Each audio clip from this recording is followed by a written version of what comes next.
आंबेगाव तालुक्यात निवडणुकीत शिवसेनेची धुरा सांभाळत असलेले ॲडव्होकेट अविनाशजी रहाणे यांच्याशी आमचे प्रतिनिधी दिनेश बानखेले यांनी थेट चर्चा केली आहे। जाणून घेऊयात काय आहे शिवसेनेची रणनीती।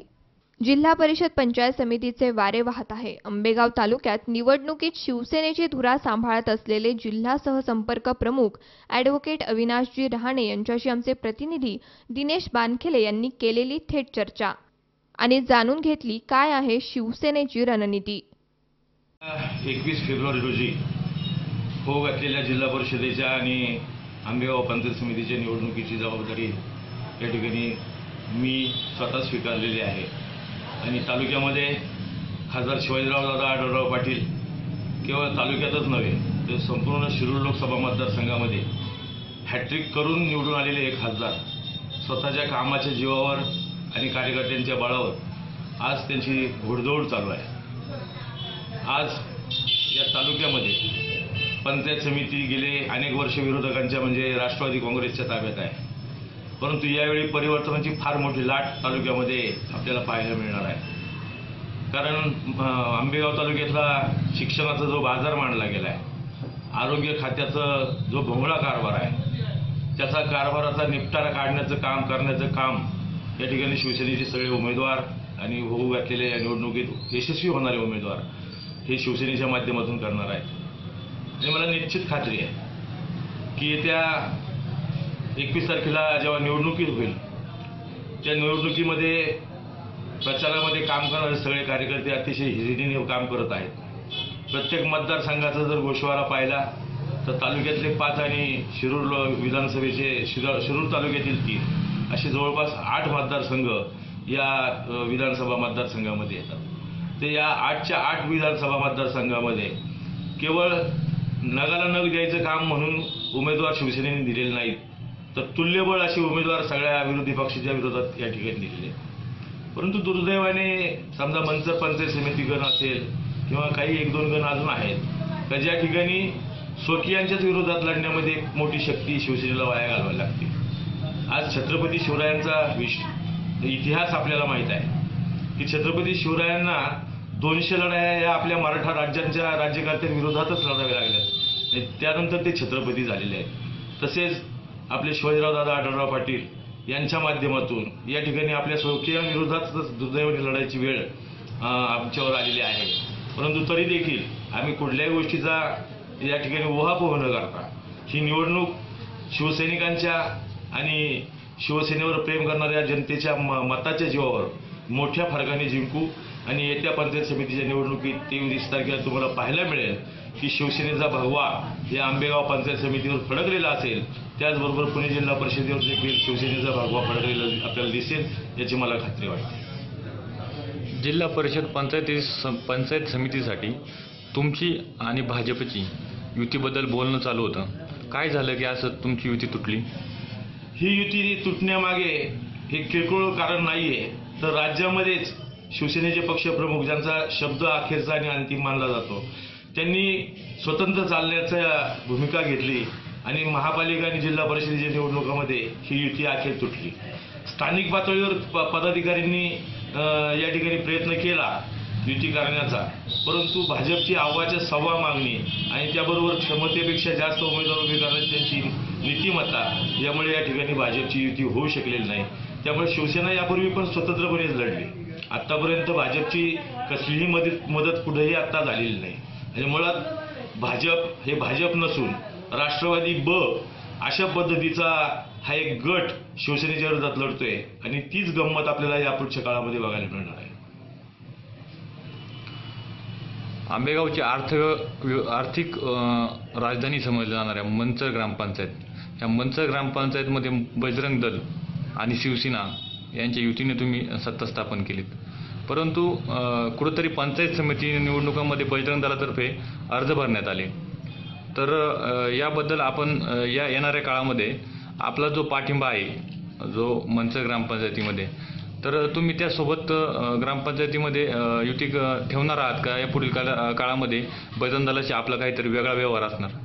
नाही, यापूर्वी बजरंग दलाच्या बरोबर ग्रामपंचायत निवडणुकीमध्ये जी युती केली एक विशिष्ट विचारांच्या आधारे ती युती केली गेली आणि त्या युतीच्या आधारे या ठिकाणी मंचर ग्रामपंचायतमध्ये शिवसेनेची सत्ता आली. त्यामध्ये बजरंग दलाचे 1 ते 2 कार्यकर्ते आमच्याबरोबर यशस्वी झाले. 9 सदस्य निवडून आले, त्याच्यापैकी 2 बजरंग दलाचे निवडून आले.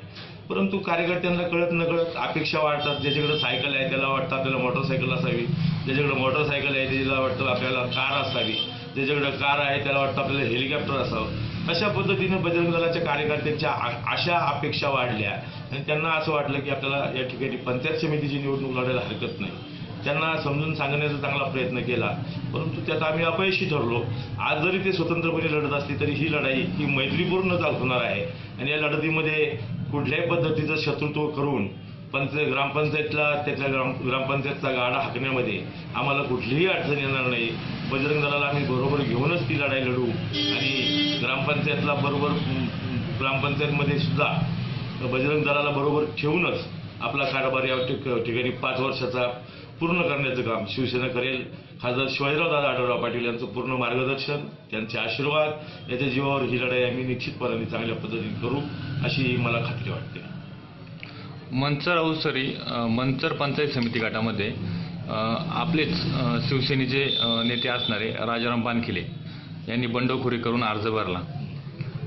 तर आणि त्यांनी प्रचार करत असताना भगव्याचा सीलदार म्हणून शिवसेनेचाच एक उमेदवार म्हणून मला मतदान करा अशा पद्धतीचं प्रचार सुरू आहे.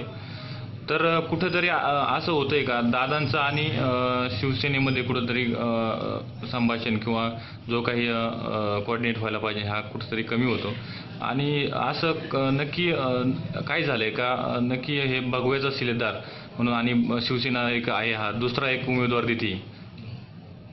नाही, याच्यामध्ये राजाभाऊ बानखिले हे गेल्या 3 वर्षापूर्वी शिवसेनेमध्ये आले.